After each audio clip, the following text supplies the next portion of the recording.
Hi, I'm Rick Maurer, and welcome to this Change Without Migraine series. I was in a meeting last week, and somebody said, "Oh yeah, I've got Zoom fatigue," and some other people, go, "Oh yeah," and I was in another meeting, said, "Hey, I can only be here for a couple of minutes. I'm just so tired. I had Zoom meetings all day," and people went, "Oh yeah."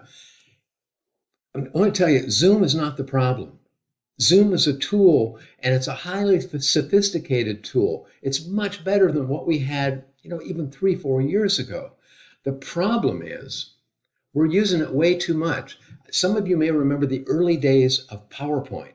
Whoa, you're old, Rick. Yeah, yeah. Stone tablets it was really something.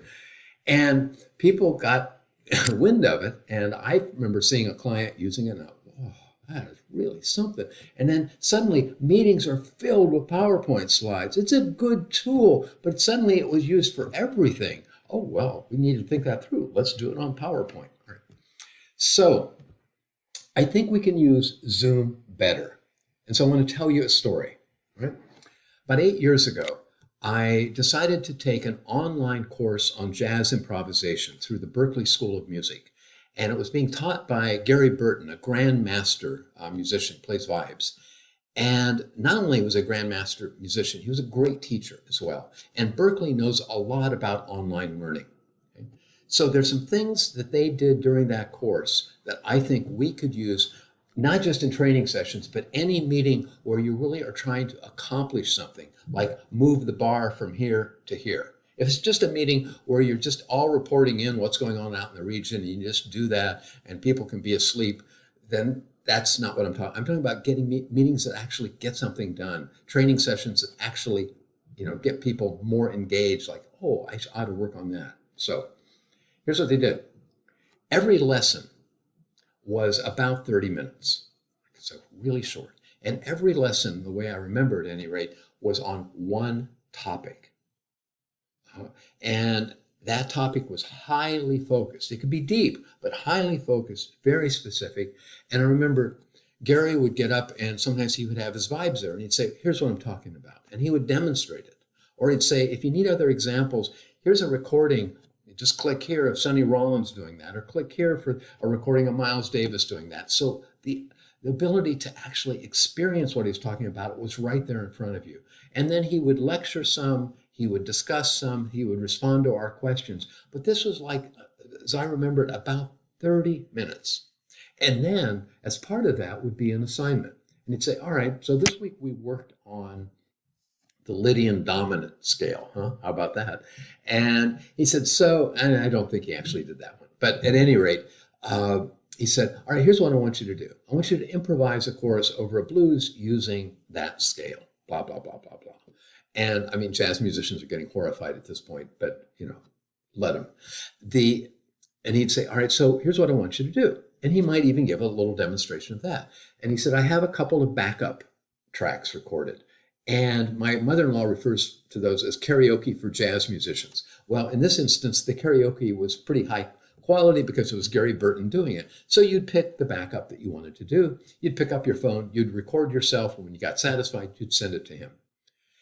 And you had to send it by Sunday morning, and then his promise was to get back to you really quickly. I remember one Sunday morning, I sent my assignments in, and within an hour, I had an email back from Gary. And it wasn't a "dear participant" or a "dear," and then a different typeface, "Rick" kind of thing. He was saying, "Hey, there's a difference in your playing from last week. Here's what I noticed. And here's some things I would really urge you to keep on doing because I think it's working for you, and some stuff that isn't so good." So suddenly, there's instant feedback from somebody who I really admire. And I'm going, whoa. And as the course went on, I noticed that I was actually improving as a player.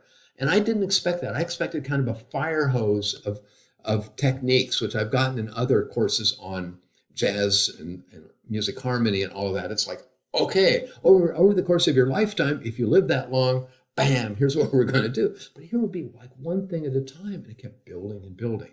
All right. So here's what you could be doing. If you're doing a training session, you don't have to have people together for 3 hours or 6 hours. You could bring them together for 30 minutes. You could bring them together for 15 minutes. There's an online thing called Masterclass, and some of their lessons are like 5, 6 minutes long. Okay, So you pick something. And people don't have to go across town or get on a plane to come to your thing. So you can really have a 10-minute lesson. You could have a 30-minute lesson. But too often we want to pack it. Well, we got their attention. Let's keep going. I would say don't do that. You really are going to get fatigue if you do that. But if they know that they're coming to a lesson and this is the one thing they're going to focus on, there's a call to action, there's going to be feedback, and then next week we're going to move to this next thing, or tomorrow we're going to move to the next thing.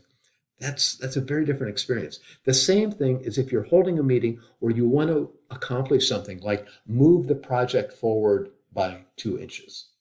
And rather than trying to cover everything that needs to get done, say, what we really need to do is we need to make a decision about this one point.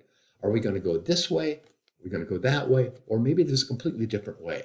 So let's spend some time brainstorming. And so people can get into the chat room. They can do all kinds of things. Hey, let's break up into some smaller groups to talk about that for just a couple of minutes. But it moves. And say, all right, here's what I'd like. We had a lot of information. I would like you to go on the website or the chat room, and I'd like you to say, here's the direction I think we should go, and give your argument for that. Or here's what I'm concerned about. And when we get together on Tuesday at 10 o'clock, I want us to be able to make a decision. Bam. Really short, really crisp, and really focus on some outcome. So I think Zoom is a great tool. I think its competitors are, seem to be, really catching up and doing a nice job too. The problem isn't Zoom fatigue, it's us overusing a really decent tool. At any rate, hope that's helpful. Thanks a lot.